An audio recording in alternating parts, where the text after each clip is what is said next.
Welcome student, this is your history class 6, chapter 2. Making stone tools. Stone tools were probably made using two different techniques. The first is called stone on stone. Here the pebbles from which the tool was to made was held in one hand. Another stone which was used as a hammer was held in one hand.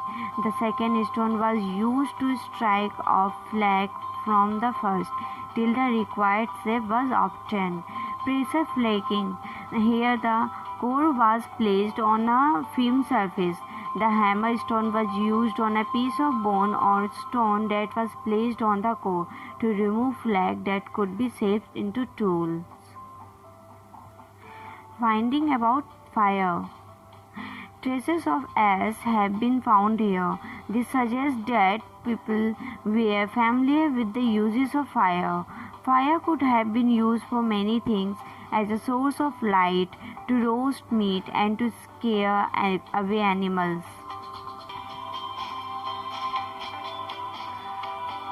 यहाँ राख के अवशेष मिले हैं। इसका मतलब यह है कि आरंभिक लोग आग जलाना सीख गए थे।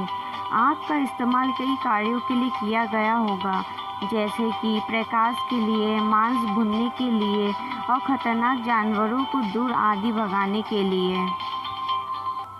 A changing environment.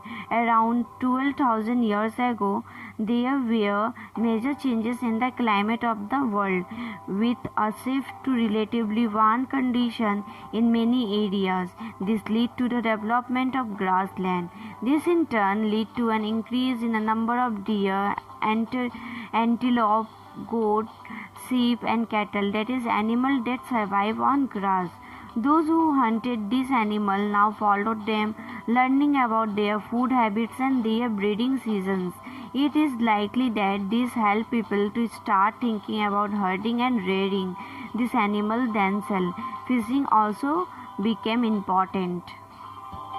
This was also a time when several grain-bearing grasses, including wheat, barley, rice, grow naturally in different parts of the subcontinent.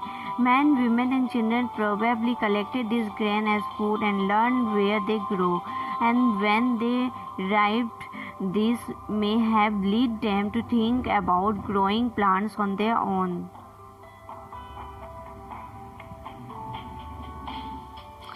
बदलती जलवायु. लगभग 12,000 साल पहले दुनिया की जलवायु में बड़े बदलाव आए और गर्मी बढ़ने लगी.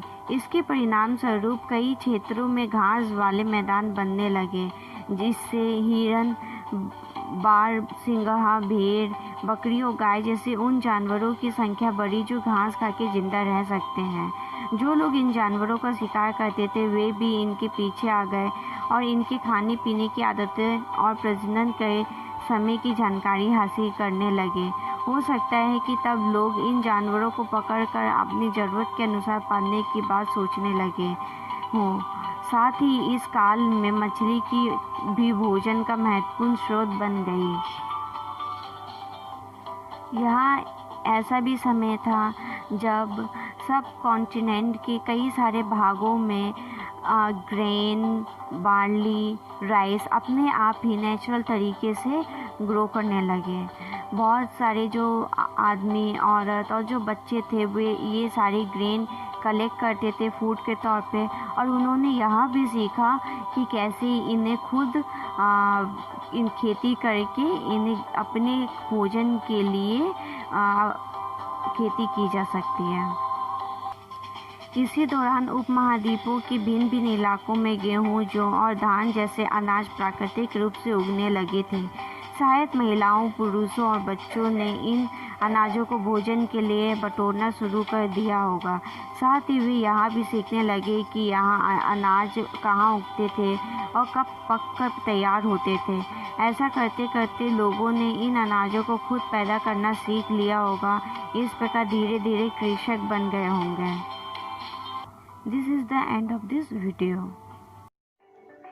If you have any doubt, please let us know. We will try to clear your doubts in another video. अगर आपको कोई संदेह है तो कृपया करके हमें बताइए। हम अगले वीडियो में आपके संदेह को दूर करने का प्रयास करेंगे।